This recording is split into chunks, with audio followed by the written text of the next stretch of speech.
Early start, lads. Back in Manchester. See, there's the plane. We're off to Germany. Champions League's back.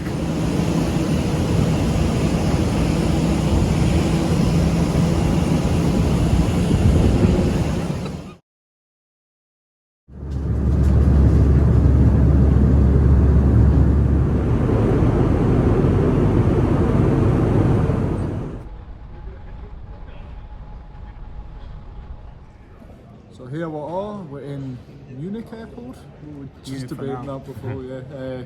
Connecting flight onto Dusseldorf and then train to Dortmund. So yeah, it's been planes, trains and automobiles for us the past 24 hours to get to Dortmund for the Champions League game. But lads, how you feeling and how's the journey treating you so far? Because it's been an early start.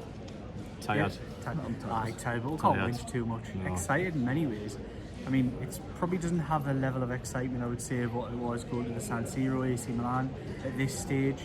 But I'm sure once we get to the city, you'll kind of feel that way when we start seeing the streets flooded with black and white shirts. I think it'll be quite some party in Dortmund over the next few days, and I just hope everybody has fun, stays safe, and enjoys themselves. And obviously, we want to be coming back to this airport in a few days' time with 3 points in the bag too. Yeah, so next time we speak to you, we'll be in Dusseldorf and then on to Dortmund. So we'll either speak to you from Dusseldorf or Dortmund, but we'll be closer to our final destination. Of course, we've got Eddie Howe later on this evening as well. Jordi Journo's Dusseldorf Airport. As you promised, Jordi. Very jazzy.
Good evening and welcome. I know you had the rest at Old Trafford last week. So here we are, Jordi Journo's here in Dortmund, the Signal Iduna Park, the iconic Signal Iduna Park, of course. Been a long day since 4 o'clock this morning. Spoken to Eddie Howe, Fabian Schär. Just what are your thoughts on the day, lads, so far? I said iconic a lot when we went to Milan. This is iconic in different ways, of course. I'll do the little thing we've been doing, check the live out, we've kind of done all this. But that is the famous almost where you get the yellow wall, that full terracing and standing behind you, the rest of the ground here. Just an incredible stadium. There is a presence about it. I think there probably is, like you said, Dom, off camera, that of all these kind of, what was you, Jordan, wasn't it?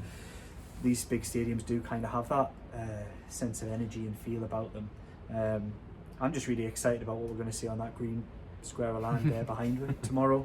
I'm really excited about it.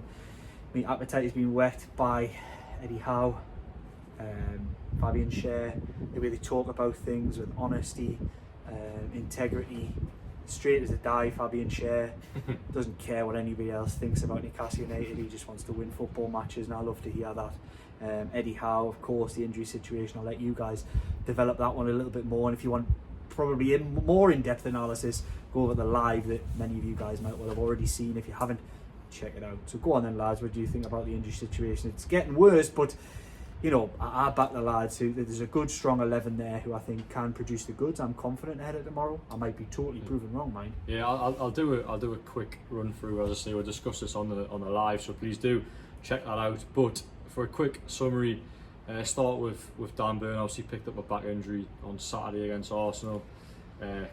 Quite a freak incident the way it happened. Obviously went up for a header, ended up coming over Joe Linton, falling on his back, and came off at half time.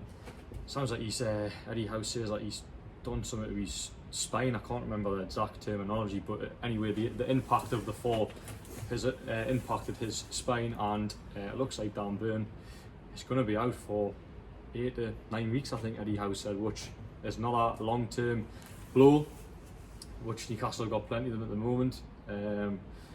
That next one, the new long-term blow, aside from Dan Burn, Matt Targett obviously went off at Old Trafford, I think about 4 minutes in, with a hamstring injury. Yeah. Do you want me to help? Yes, I've been holding this for, you guys watched for half an hour on a live there, my hand's wobbling a bit. What was I saying? Yeah, Matt Targett came off at Old Trafford with a hamstring injury. Again, another sort of freak injury really, given though it happened so early in the game. I think when Matt Targett's looking 3 months out, I think the club are still debating whether to let him undergo surgery or indeed just let him rest it. But either way, it's going to be 3 months out. So again, as I said earlier in the live reaction, I'll keep plugging that. Newcastle tomorrow are without 12 senior players, including obviously Sandro Tonali, suspended, and the likes of your Matt Ritchies and Emil Kraft, who aren't available because they weren't registered in the Champions League squad in August. So 16 available players, senior players available tomorrow. Newcastle really are depleted, but as you said there, Liam, I do I back Eddie Howe's side to come here to Dortmund tomorrow and put up a fight, because they need to put up a fight tomorrow. I think that the game at St James's Park was a pivotal game in the group. That's what Eddie Howe said before the game. Obviously Newcastle lost that. If that was pivotal, then this is even bigger, because Newcastle probably need a win here, if not avoid defeat here, to keep the Champions League knockout hopes alive. Yeah. We'll see. Obviously, you guys out there will see on our travels today. But I kind of want to keep the topic slightly different. You've summarised virtually everything from that press conference there. Dom, I want to ask you something about the opposition. They suffered a hammering in the biggest game in German football against Bayern Munich, 4-0 defeat. Some suggestions that will Newcastle get the backlash of that? They beat Newcastle a couple of weeks back. I just wonder, could they potentially even underestimate Newcastle? Because I don't believe. I think there is probably an expectation that they'll walk over Newcastle United, and I think what, in my opinion, is you write this team off at your peril. We've probably been guilty of it. I think everybody's probably been guilty of it out there. I didn't expect anything from Manchester United, and I didn't then expect them to produce a performance like they did against Arsenal and to win, not concede a goal against two absolute powerhouses of English football, and do so at a canter in one of the games in particular. So what do you think? What we're going to see from the opposition today, and what we're going to see from Newcastle United, is could there potentially be a little bit of an overlooking of how good Newcastle United might actually be? I'm not sure, because you saw the Dortmund defender Nico Schlotterbeck talk about Newcastle and almost praise them in a backhanded sort of way. He said they were disgusting to play against in terms of the intensity and the way they press, particularly defenders. And he said he almost praised Newcastle in that way.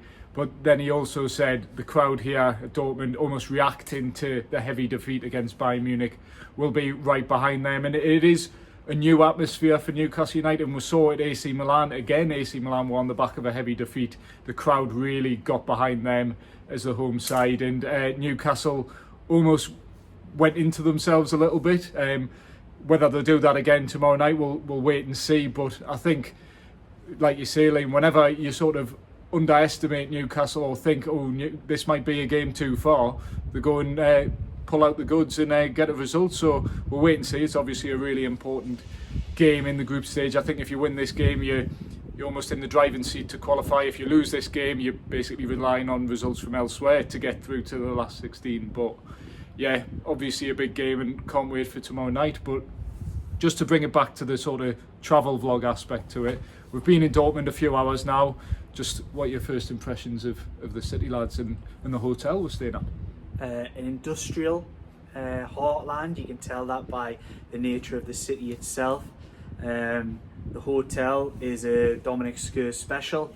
He's done his usual. We've had Faulty Towers at Bournemouth, we've had glamping in Glasgow, and we've now got Tony Montana's Scarface mansion in Dortmund. Quite an incredible one. I look after you, lads. You do, you do. I think we're probably going to have to maybe pull out a little impression at some point. I might try and, after a few German beers tonight, I might say hello to my little friend. I might do a little bit of a Tony Montana up the top of them stairs for you guys out there. But yeah, no, I think, you know, it looks a very working class, solid enough city, very industrial, commercial.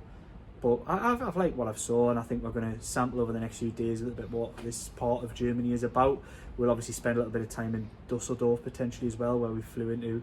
But yeah, I'm excited about it. I think it's hopefully the weather holds up, because it was pouring with rain here, and I think that's one of the worst things about the games recently, is that Newcastle United have had absolute downpours when they've played. So fingers crossed the weather holds up. But yeah, I'm really excited about it, and I'm really excited to explore what else there is, what else this city has to offer this evening. Yeah, and Jordan, how did you find the journey? We've been up since 4 o'clock, as we may have mentioned. We've been to Munich. We obviously drove down to Manchester last night, been to Munich, Dusseldorf, then a train, and then a taxi here. So yeah, it's been everything really. Yeah, I don't want to complain too much. We are covering Champions League football, but it has been a long day. It's felt like 2 days into one. Waking up at the crack of dawn in Manchester, and early flight, and a change at Munich to get into Dusseldorf, and then it was an hour long train or just under to then get to the hotel, and then straight here as well. So it's been a long day, but just standing in this arena now, it's something quite special. There's something, these stadiums, these European stadiums, are quite incredible. I don't think Newcastle could have picked, well, they didn't pick, but they couldn't have been drawn against many better teams with many better grounds, because the San Siro is iconic, and this stadium here is quite incredible. The colours just makes it stand out, and see they've got the yellow wall there. Quite an old-fashioned stand, that, isn't it? It's just terracing, but yeah. I think we got to start from the Borussia Dortmund media manager or press man at the start of the game. That stand there is actually bigger than a Union Berlin stadium. Obviously they're in the Champions League, but they're having to play their games elsewhere, so it just sums up the size. I think the capacity has 80,000. Yeah, it's quite incredible, and you know, you've seen the Borussia Dortmund fans, the yellow wall on the telly, but to actually experience that in person tomorrow, I can't wait. So yeah, really looking forward to what tomorrow night brings, and then of course hopefully we'll give you a little bit more from our travels in Dortmund and possibly Dusseldorf as well. Anything to add, Liam, or do you want to head to the pub? No, I think we've earned a stein or two. I think we've earned a beer. We've worked hard today, lads. I think it's time to pull the plug on this travel vlog. Although the last couple of shots, I've no doubt Jordan, the wizard behind these videos, will pull together a couple of shots of us having a pint or two. Right, we're back in Tony Montana's palace. The pumps are broken, so I've got a little half here. But hopefully they'll be back on soon. Cheers everybody out there. Thanks for watching. That was our little travel vlog. Like, comment, share, subscribe, press the bell. You know what to do.